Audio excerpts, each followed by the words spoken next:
आज हम एंडोक्राइनोलॉजी यानी अंतःस्रावी की विषय के अंतर्गत ग्लैंड्स यानी ग्रंथियों की बात करेंगे। जैसा कि हम सभी जानते हैं कि कोशिकाएं शरीर की संरचनात्मक और क्रियात्मक इकाई होती है, यानी हमारा शरीर या और जीवों का शरीर विभिन्न प्रकार की कोशिकाओं से मिलकर बना होता है। उसमें से कई प्रकार की कोशिकाएं ऐसी होती है जो सिक्रेशन यानी श्रवण का कार्य करती है। इन प्रकार की कोशिकाओं को सिक्रेटरी या ग्लैंडुलर सेल्स यानी स्रावी कोशिकाएं कहा जाता है। कई बार ये स्रावी कोशिकाएं एकल रूप से उपकला कोशिकाओं के मध्य स्थित होती है और अपने सिक्रेशंस को बाहर की ओर मुक्त करती है। तो इस स्थिति में इन कोशिकाओं को यूनिसेलुलर ग्लैंड या एक कोशिकीय ग्रंथियां कहा जाता है। अधिकांश ग्रंथियां कई प्रकार एक से ज़्यादा स्रावी कोशिकाओं से मिलकर बनी होती है और उनको मल्टीसेलुलर ग्लैंड कहा जाता है। शरीर में ये जो ग्रंथियां पाई जाती है उनको सिक्रेशन के आधार पर 3 कैटेगरीज में डिवाइड किया जा सकता है। नंबर 1 एक्सोक्राइन ग्लैंड्स यानी बहिस्रावी ग्रंथियां। नंबर 2 एंडोक्राइन ग्लैंड्स यानी अंतःस्रावी ग्रंथियां। और नंबर 3 मिक्स्ड ग्लैंड यानी मिश्रित ग्रंथियां। एक्सोक्राइन ग्लैंड यानी बहिस्रावी ग्रंथियों की हम बात करें तो ये ग्रंथियां जो सिक्रेटरी प्रोडक्ट्स बनाती है उनको नलिका या वाहिनी के द्वारा उपकला सतह के ऊपर रिलीज करती है। अर्थात ये ग्रंथियां उपकला सरफेस से एक नलिका द्वारा जुड़ी रहती है और अपने सिक्रेटरी प्रोडक्ट्स को उसी के द्वारा उपकला सतह पर रिलीज करती है, मुक्त करती है। बहिस्रावी ग्रंथियों के उदाहरण की हम बात करें तो सेलिवरी ग्लैंड जैसे लार ग्रंथियाँ और लीवर यानी यकृत, ये बहिस्रावी ग्रंथियों के उदाहरण हैं। सेलिवरी ग्लैंड जो कि सलाइवा या लार का सिक्रेशन करती है बकल कैविटी के अंदर, और लीवर जो कि बाइल का सिक्रेशन करता है। उसके बाद हम दूसरी कैटेगरी की बात करें तो एंडोक्राइन ग्लैंड्स होती है।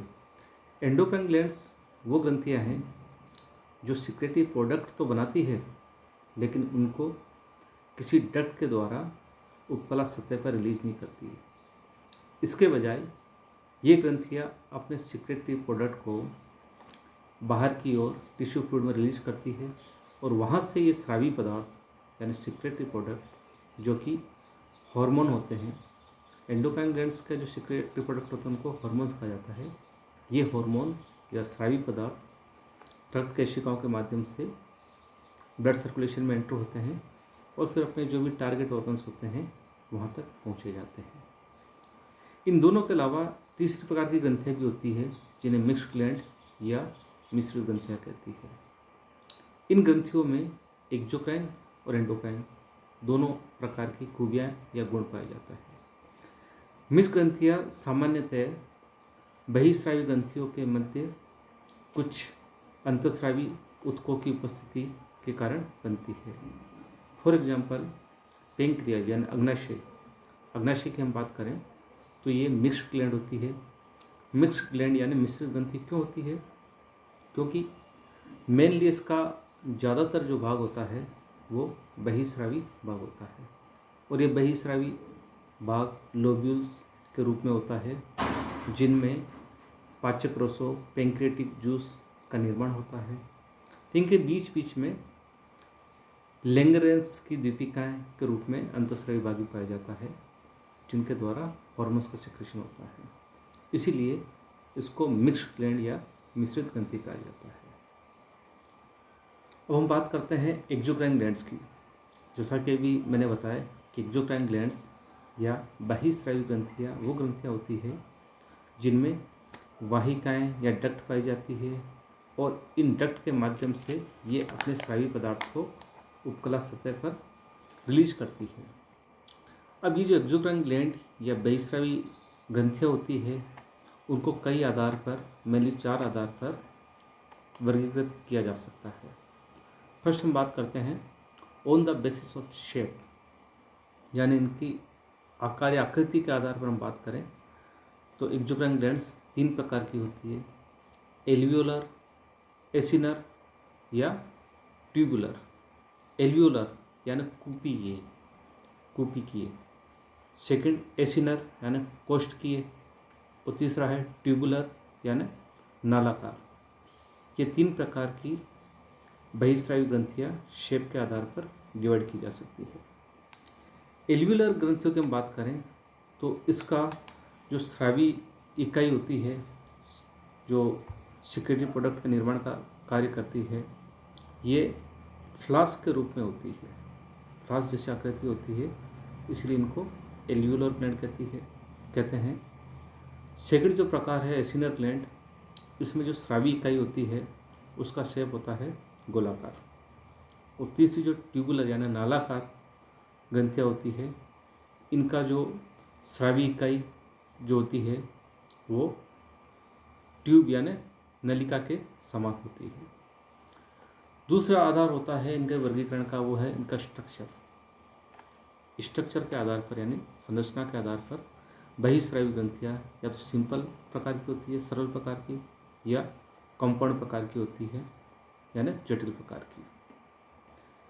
बहुकोशीय ग्रंथियों में ग्रंथि इकाइयों के एक या अधिक समूह ग्रुप होते हैं जिनको कि सिक्रेटरी यूनिट कहा जाता है। यदि एक ही अशाखित वाहिनी स्रावी इकाई या इकाइयों से यानी सिक्रेटरी यूनिट से सिक्रेटरी प्रोडक्ट को एकत्रित करके उपकला सतह पर पहुंचाती है तो इस प्रकार की ग्रंथियों को सिंपल ग्लैंड कहते हैं। यानी सिंपल ग्लैंड में एक ही डक्ट होती है जो कि सिक्रेटरी यूनिट से स्रावी पदार्थ को इकट्ठा करती है और उपकला सरफेस पे रिलीज करती है। कंपाउंड प्रकार की जो एक्सोक्राइन ग्लैंड्स होती है उनमें सिंगल डक्ट नहीं पाई जाती, बल्कि जो डक्ट होती है वो ब्रांच्ड होती है, शाखित होती है, जो कि अलग यानी एक से ज़्यादा सिक्रेटरी यूनिट से यानी स्रावी इकाइयों से अपना सिक्रेटरी प्रोडक्ट इकट्ठा करती है, कलेक्ट करती है और उसको उपकला सतह पर रिलीज करती है।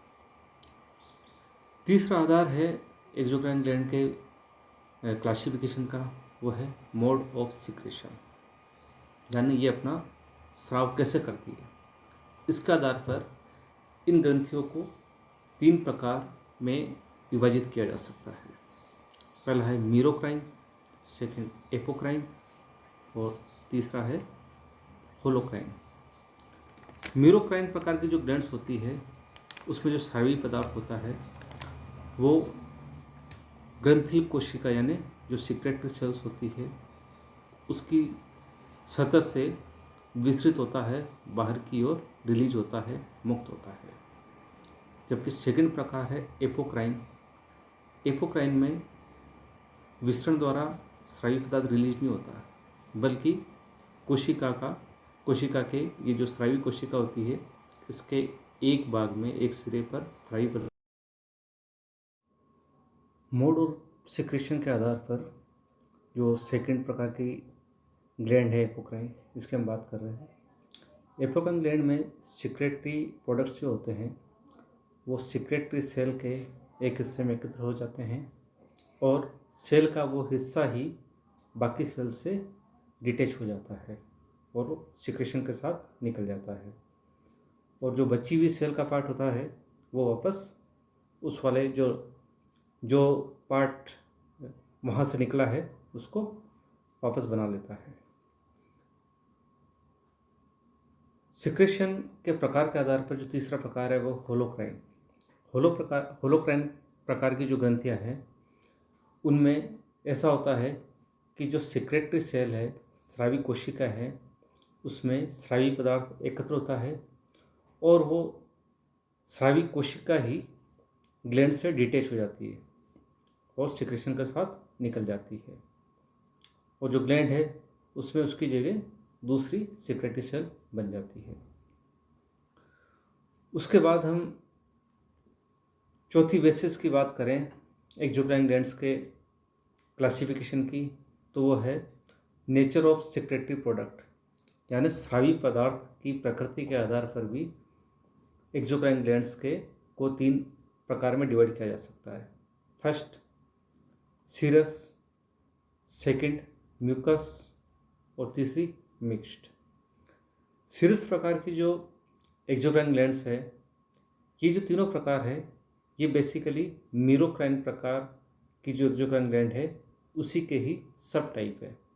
यानी जो मीरोक्राइन टाइप की जो ग्लैंड्स होती है जिसमें कि स्रावी पदार्थ स्रावी कोशिका से विसरण या एक्जोसाइटोसिस के द्वारा बाहर निकलता है, उसके सब टाइप के रूप में भी सीरस, म्यूकस और मिक्स प्रकार की ग्लैंड्स को रखा जाता है। सीरस प्रकार की जो ग्लैंड होती है, इसका जो सेक्रेटरी प्रोडक्ट होता है यानी स्रावी पदार्थ होता है, वो जल के समान होता है, यानी क्लीन होता है, क्लियर होता है। फॉर एग्जांपल श्वेत ग्रंथियाँ जिससे पसीना बाहर आता है, उसका सिक्रेशन सीरस प्रकार का होता है। सेकंड जो टाइप है वह है म्यूकस प्रकार की ग्लैंड्स। म्यूकस प्रकार की ग्लैंड्स का जो स्रावी पदार्थ होता है वो श्लेष्मा के समान होता है, म्यूसिजन जिसको बोलते हैं। और तीसरा प्रकार है मिक्स्ड प्रकार का। मिक्स्ड प्रकार की जो ग्रंथियाँ होती है उनकी सिक्रेटरी सेल्स द्वारा दोनों ही प्रकार के सिक्रेशन रिलीज किए जाते हैं। तो इस प्रकार हमने देखा कि ग्लैंड्स दो प्रकार की होती है, मेनली एक्सोक्राइन और एंडोक्राइन। उसके अलावा तीसरा प्रकार होता है मिक्स्ड, जिसमें दोनों प्रकार की ग्लैंड्स के गुण पाए जाते हैं। उसके बाद हमने बात की टाइप्स ऑफ एक्सोक्राइन ग्लैंड की, जिसमें 4 आधार के ऊपर हमने विभिन्न प्रकार की एक्सोक्राइन ग्लैंड्स के बारे में बात की। Thank you.